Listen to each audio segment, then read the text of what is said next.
오늘은 로마서 강의 17번째 시간으로 나의 등 뒤에서라는 제목으로 로마서 8장 18절부터 27절까지에 나타난 우리 하나님의 말씀을 전하겠습니다. 우리가 흔히 D-Day라고 부르는 날이 있습니다. D-Day, 일명 디시전 데이라고 하는데요, 결정의 날이라는 뜻입니다. 결정의 날. 이 D-Day는 원래 1944년 2차 세계대전 당시에 연합군이 독일군을 공격하기 위해서 노르망디 해안에 상륙하던 날을 가리키는 말에서 유래가 되었습니다. 이날 연합군은 2차 세계대전의 승리를 확보하는 결정적인 교두보를 마련하게 되었습니다. 그러나 이 날이 곧 전쟁의 끝이 된 것은 아니었습니다. 그로부터 더욱 격렬한 독일군의 저항 속에 치열한 전투는 계속되었고요. 계속되는 전투 끝에 마침내 연합군은 독일군의 수도인 베를린을 점령하게 되었습니다. 그리고 이 베를린이 함락되던 그 날을 가리켜서 연합군은 V-Day라 이렇게 불렀습니다. V-Day, 빅토리 데이라고, 그러니까 승리의 날이라고 그렇게 불렀습니다. 그렇다면 여러분, 하나님께서 인류 구원을 위하여서 당신의 독생자 예수님을 이 땅에 보내신 그날, 우리가 성탄절이라고 부르는 그날은 D-Day일까요? 아니면 V-Day일까요? D-Day라고 생각하시는 분, V-Day라고 생각하시는 분. 네. 성탄절은 D-Day입니다. 왜 그럴까요? 성탄절이 V-Day가 아니라 D-Day인 이유가 뭘까요? 그 이유는요, 아직 싸움이 끝나지 않았기 때문에 그렇습니다.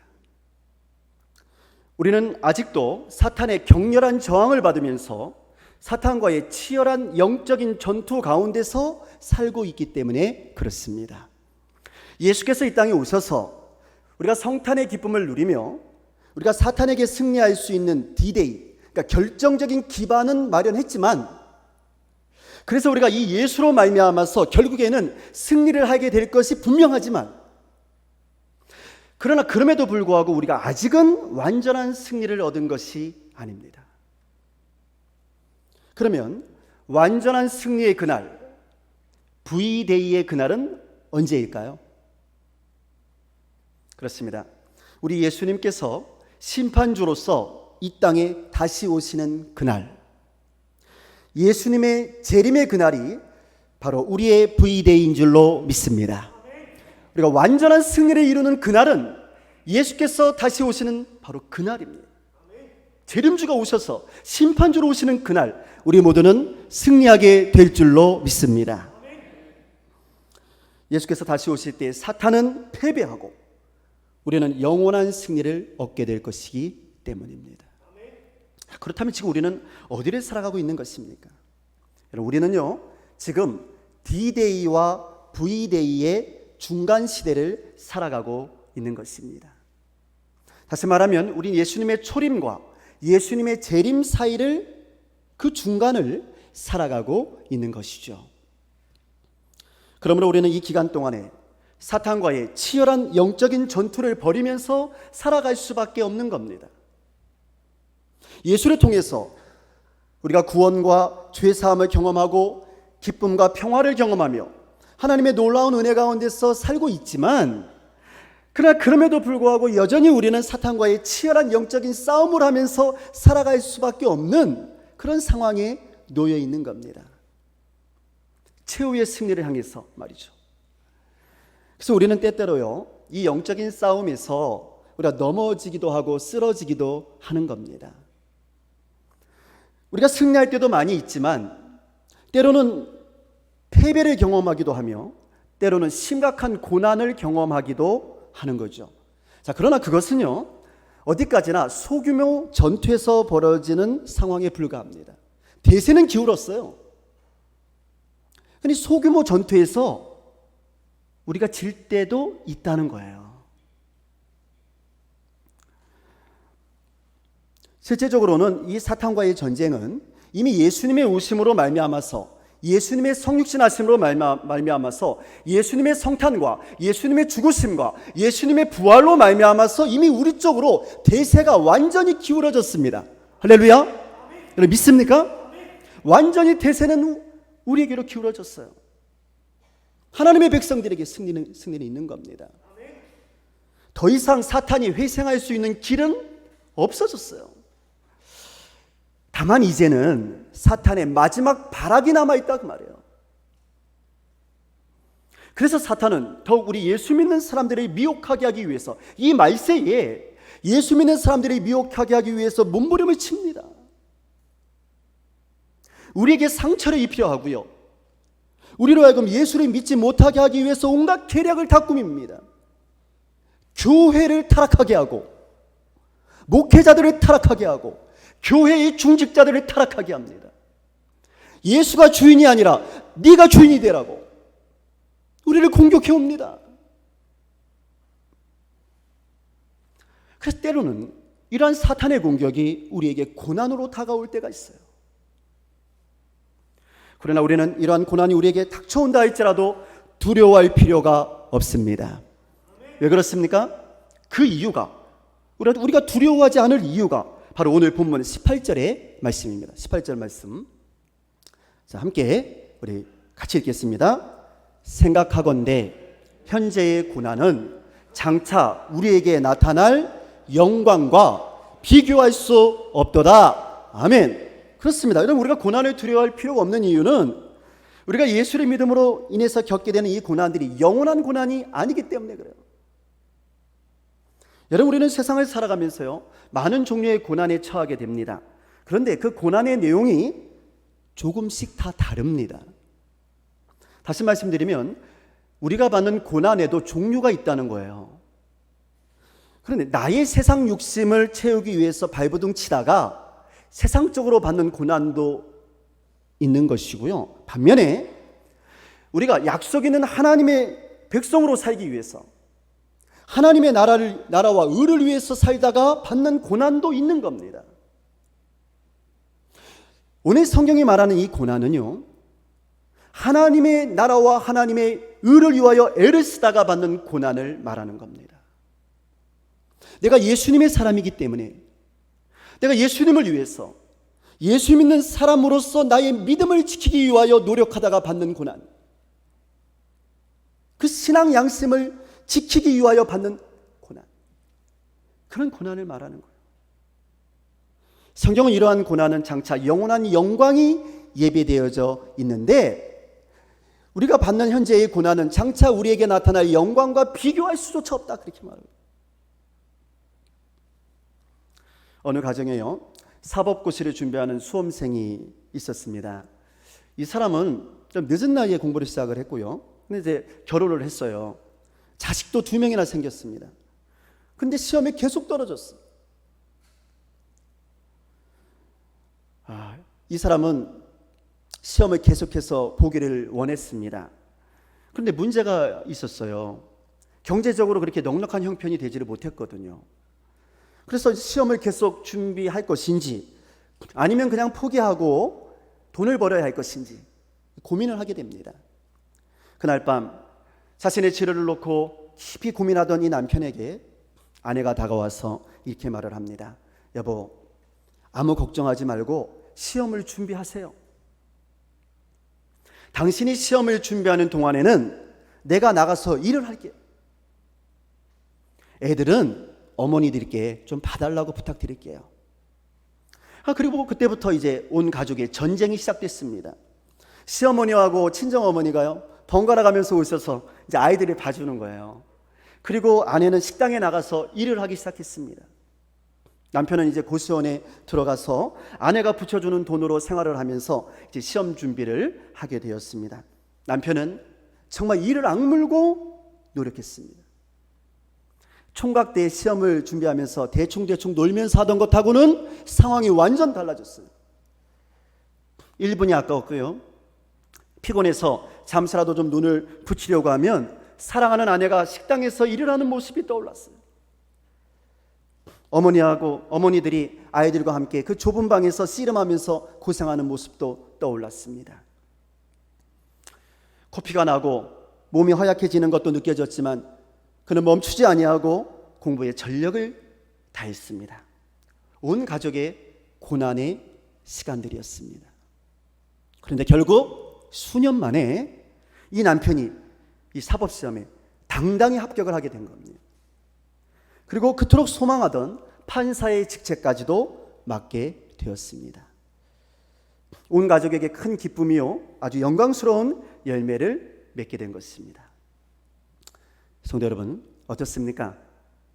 이 정도의 영광이 예비되어져 있다면 온 가족이 함께 고난을 받아도 참을 만한 것이 아니겠습니까? 영광이 예비되어져 있는 고난이라면 우리는 참을 수 있고요, 또 참아야만 하는 줄로 믿습니다. 그런데 성경은 말하기를 우리 예수 믿는 사람들이 우리 그리스도인들을 위해서 예비된 이 영광은 이런 세상적인 영광과는 차원이 다른 영원한 영광이라는 거예요. 사법고시 패스하는 정도가 아니라는 거예요. 그런 것하고는 차원이 다른 영원하고 엄청난 영광이라는 겁니다. 그래서 우리 그리스도인들은 고난 가운데서도 그 영광을 사모하며 기다려야 한다는 거죠. 자, 그러면 우리가 얻게 될 그 영광이 무엇일까 하는 거예요. 23절의 말씀입니다. 23절 같이 읽겠습니다. 그뿐 아니라 또한 우리 곧 성령의 처음 익은 열매를 받은 우리까지도 곧 우리 몸의 속량을 기다리느니라. 아멘. 이 말씀이 조금 어려운 말들로 되어져 있어서 얼른 이해하기가 좀 어려워요. 그래서 제가 조금 쉽게 번역된 새 번역으로 이 말씀을 다시 한번 읽어드릴게요. 그뿐만 아니라 첫 열매로서 성령을 받은 우리도 자녀로 삼아 주실 것을 곧 우리 몸을 속량하여 주실 것을 고대하면서 속으로 신음하고 있습니다. 자, 그러면 성경이 말하는 영광이란 무엇일까요? 23절에서 나타난 성경이 말하는 영광, 그 영광은요 바로 고난을 받고 있는 우리 하나님의 백성들을 하나님께서 하나님의 자녀가 되게 해주시는 것, 바로 그것인 줄로 믿습니다. 그러니까 우리가 하나님의 자녀가 되는 것이 우리가 받을 영광이라고 말해요. 하나님의 자녀가 되는 것, 창조주 하나님의 자녀가 되는 것 말이에요. 그게 영광이에요. 하나님께서 그렇게 해주신다는 겁니다. 그리고 이렇게 우리가 하나님의 자녀라고 하는 영광스러운 신분을 얻게 되면 우리는 모든 죄악과 고난의 고통으로부터 완전히 자유함을 얻게 된다는 것입니다. 완전히 자유한 몸을 얻게 된다는 거예요. 그게 뭐죠? 그게 부활의 몸이에요. 주님 오실 때 우리가 부활하여 얻게 되는 영생의 몸, 영광스러운 몸을 얻게 된다는 거예요. 자, 그런데 문제가 있습니다. 문제는 우리는 지금도 하나님의 자녀들이거든요. 할렐루야? 맞습니까? 지금도 우리가 하나님의 자녀들이에요. 그런데 문제는 뭐냐면 우리는 아직 하나님의 자녀로서의 그 완전한 권세는 가지지 못했다는 사실입니다. 이 땅에서 말입니다. 이 땅에서 우리가 하나님의 자녀로서의 완전한 권세는 가지지 못하고 있어요. 왜? 그 이유는 아직 하나님의 나라가 도래하지 않았기 때문입니다. 그러니까 V-Day가 완전히 이루어지지 않았다고 말이에요. 아직까지는. 주님 오실 그날에 이루어진다고 말이에요. 그 나라를 기다리는 공동체가 여러분 교회 공동체인 거예요. 교회는 그래서 원래 재림을 기다리는 공동체였어요. 예수님의 재림을 기다리는 공동체. 그래서 하나님을 예배하는 공동체. 성도들이 서로 사랑하며 교제하는 공동체. 그게 교회 공동체였다고 말해요. 자, 이렇게 아직 하나님의 나라가 도래하지 않았기 때문에 우리가 온전한 하나님의 자녀로서의 권세는 지금 누리지 못하고 있는데요. 그래서 이 중간기, 예수님의 이 초림과 이 재림 사회를 살아가는 우리들에게 절대적으로 필요한 것이 있다는 거예요. 주님 오실 그날까지 말이죠. 뭐가 필요하냐? 24절 말씀입니다. 24절 잘 생각하면서 같이 읽겠습니다. 우리가 소망으로 구원을 얻었음에 보이는 소망이 아니니 보는 것을 누가 바라리요? 아멘. 여러분, 우리에게 무엇이 필요하다고요? 무엇이? 우리가 무엇으로? 소망으로 구원을 얻었음에, 그러니까 무엇이 필요하다고요? 소망이 필요하다 그 말이에요. 우리에게, 우리 예수 믿는 사람들에게 소망이 필요하다 그 말이에요. 고난 가운데 있는 우리들에게는 특별히 강력한 소망이 필요하다는 거예요. 왜? 그래야 이겨낼 수 있어요.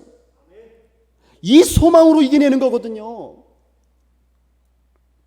우리는 이 하나님의 영광을 바라는 소망으로 구원을 얻었음에, 24절의 말씀이에요. 이 소망으로 구원을 얻었음에,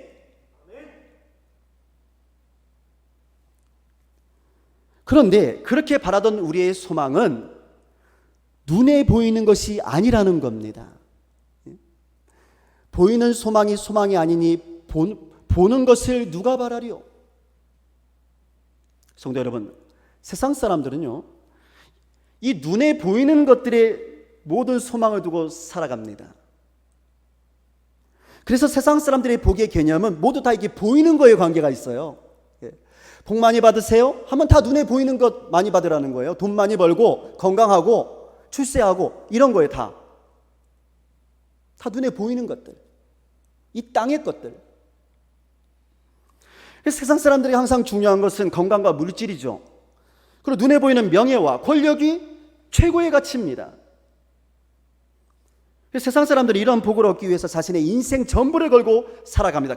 그러나 어느 순간에요, 그 모든 것이 한순간에 허무해지는 날이 오게 됩니다. 세상에서 원하는 것을 얻었든지 못 얻든지 간에 모든 사람에게 그 허무한 날은 반드시 오게 되어져 있습니다. 그리고 그날로 세상에서 추구했던 세상의 것들과는 작별 인사를 해야만 하는 겁니다. 그날이 언제입니까? 네, 우리가 이 세상을 떠나는 날, 우리에게 죽음의 그림자가 덮이는 날, 우리 모두가 무덤으로 가야 하는 바로 그날입니다. 그날이 되면 이렇게 세상에 목을 매며 살아갔던 사람들은 이렇게 고백할 수밖에 없어요. 솔로몬처럼 헛되고 헛되니 모든 것이 헛되도다. 그렇게 고백할 수밖에 없는 거예요. 그러나 여러분, 우리 믿는 사람들의 소망은 이와는 전혀 다른 거예요. 이게 막 헷갈리게 지금 우리가 예수를 믿고 있다니까요. 오늘 성경이 말하는 소망은 뭐랍니까? 여러분 24절 보세요. 보이는 소망이 아니라고 그랬어요. 보는 것을 누가 바라리요? 그랬어요. 다 보이는데. 그러니까 우리는 보이지 않는 것을 바라는 사람들이에요. 우리의 소망은 눈에 보이는 세상의 것이 아니기 때문에 그렇습니다. 우리의 소망은 눈에 보이지 않습니다. 우리는 이 소망으로 구원을 얻었음에 보이는 소망이 아니니 보는 것을 누가 바라리요? 그래서 우리는 눈에 보이지 않는 것을 소망합니다. 여러분, 눈에 보이지 않아요 지금. 근데 우리가 그것을 소망해요. 이게 뭐예요? 눈에 보이지 않는 것을 소망하는 것, 그게 믿음이에요. 믿음은 눈에 보이지 않는 것을 소망하는 게 믿음입니다. 여러분, 눈에 보이는데 그게 무슨 믿음입니까? 눈에 보이지 않는 것을 소망하는 것이 믿음이에요. 그래서 믿음으로 구원을 얻게 되는 줄로 믿습니다. 예, 이게 연결되는 거예요, 두 말씀이. 우리가 소망으로 구원을 얻었음에, 눈에 보이지 않는 것을 소망함에 우리가 믿음으로 구원을 얻게 되느니라. 그래서 우리는 눈에 보이지 않는 것을 소망합니다. 눈에 보이지 않는 하나님의 나라를 소망하며 하나님의 자녀로서 완전한 속량을 입게 될 그날을 소망합니다.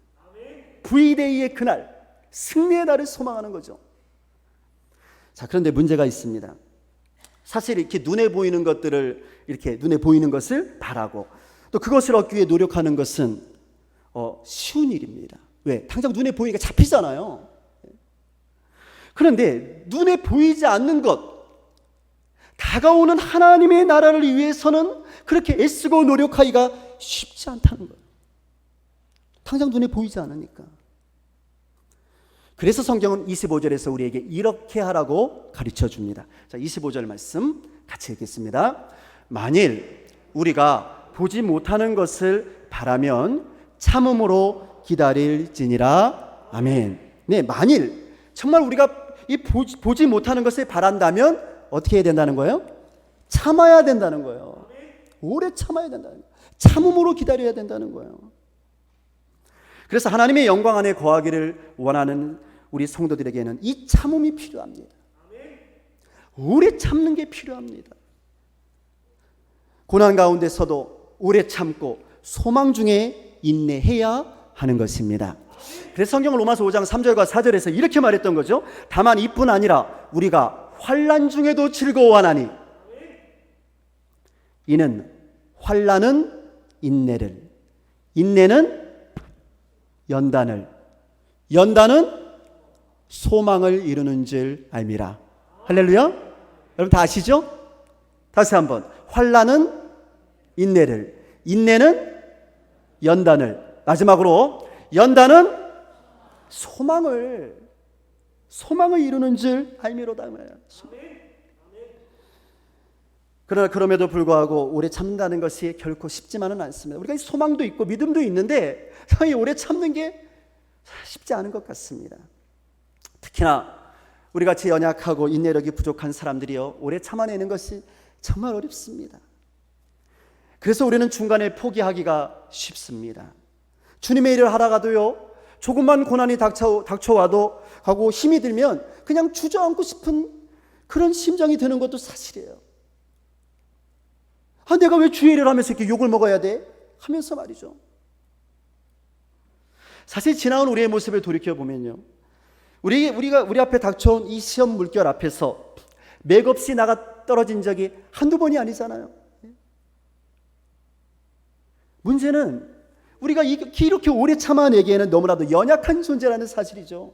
우리의 인격도 부족하고 우리의 믿음도 부족하고 도저히 우리 자신의 힘이나 능력으로는 이겨낼 수가 없다는 거예요. 자, 그러면 어떻게 해야 하는 걸까요? 나의 힘으로 안 되니까 그냥 포기해버려야 하는 걸까요? 에라 모르겠다, 그냥 도망쳐버려야 하는 걸까요?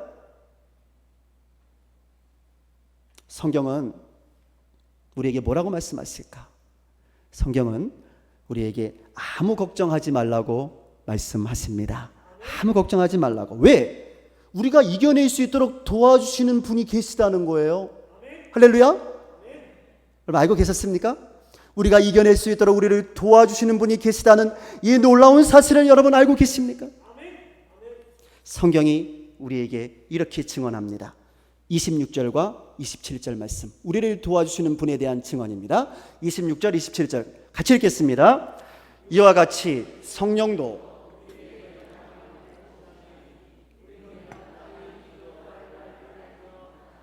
오직 성령이 말할 수 없는 탄식으로 우리를 위하여 친히 간구하시느니라.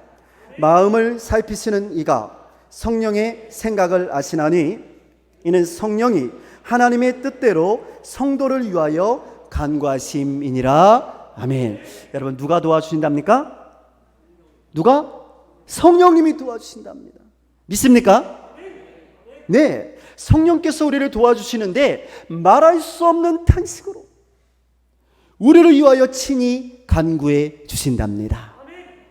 뿐만 아니라 우리가 우리 마음대로, 내 마음대로 잘못 간구하지 않도록, 잘못 기도하지 않도록 말이에요. 성령께서 하나님의 뜻대로 성도를 위하여 간구해 주신답니다. 믿습니까? 네. 자, 그렇다면 이렇게 성령께서 말할 수 없는 탄식으로 우리를 위하여 간구해 주시는 이유가 뭘까요? 저는 이 말씀을 연구하면서요, 성령께서 우리 어머니 같네, 이런 생각이 들더라고요. 우리 어머니 같더라고요. 사실 아버지들이야 뭐 좀 잘못하면 몽둥이를 든다든지 매섭게 무섭게 혼내든지 하시지만 우리 어머니들은 그렇지 않았거든요. 우리 어머니는 제가 잘못된 길을 걸어갈 때 가슴이 찢어지는 아픔을 안으시면서도 저를 직접적으로 혼내시기보다는 저를 위해서 기도해 주시고 눈물로 기도해 주시고 가슴앓이를 하셨거든요. 그리고는 말할 수 없는 탄식을 하면서 저를 위해 기도해 주셨거든요. 우리네 어머니들이 그렇지 않습니까? 우리네 어머니들의 사랑이라고 말해요. 우리를 향한 어머니들의 사랑. 신학교 다닐 때 너무너무 고민됐던 적이 있어요. 신학교 1학년 1학기 다니면서 신학을 공부하면서 내가 알고 있던 신앙과 여러 가지 부분과 부딪히면서 내가 신학을 계속 해야 되는가 고민스러웠던 적이 있었어요.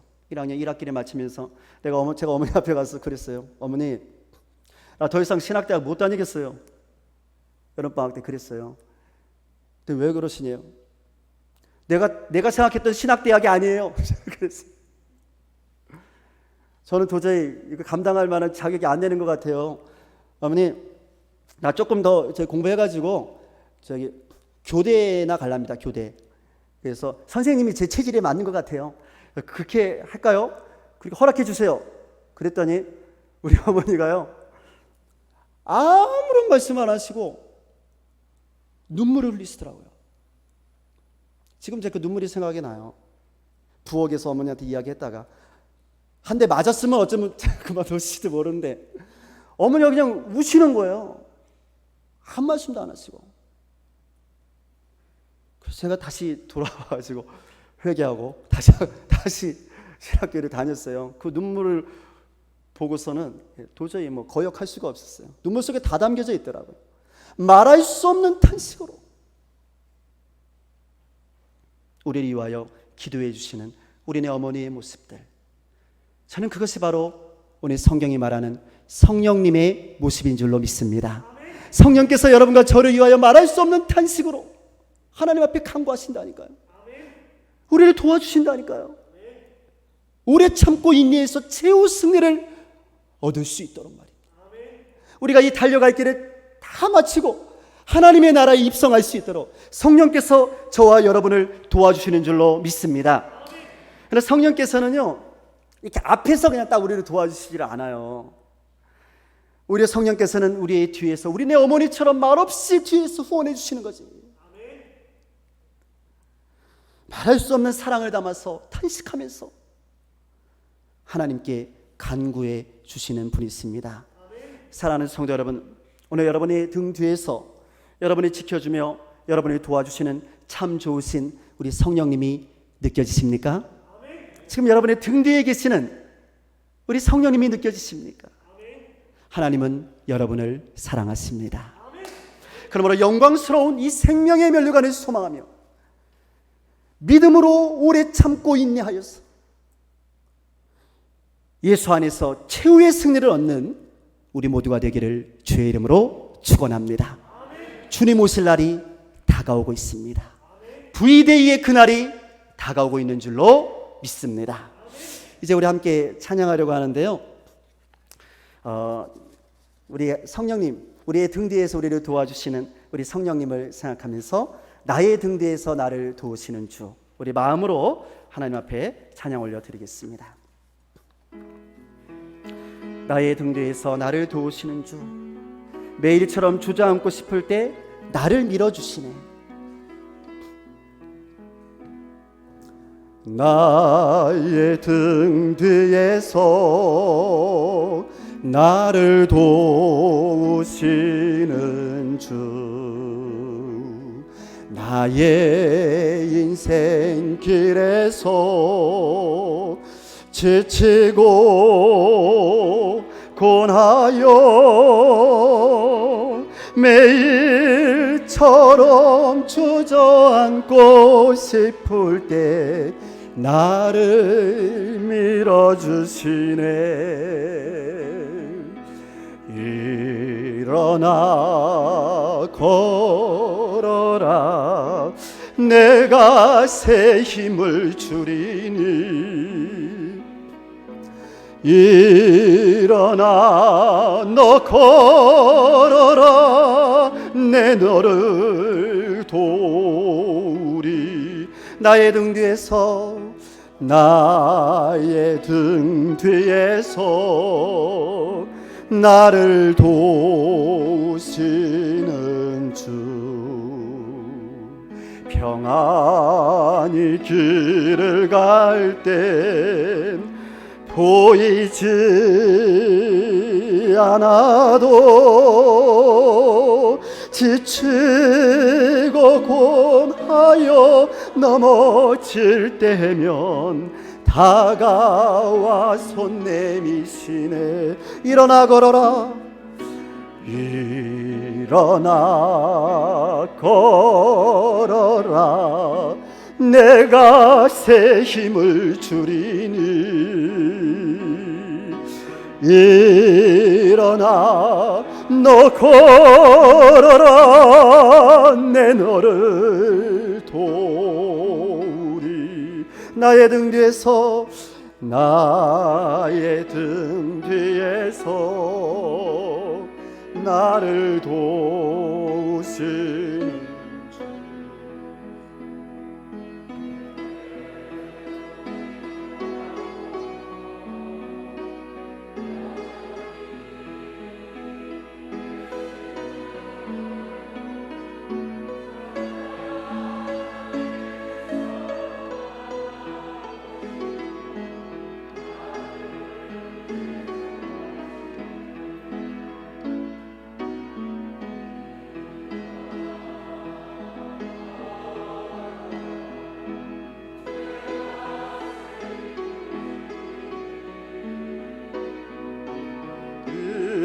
일어나 너 걸어라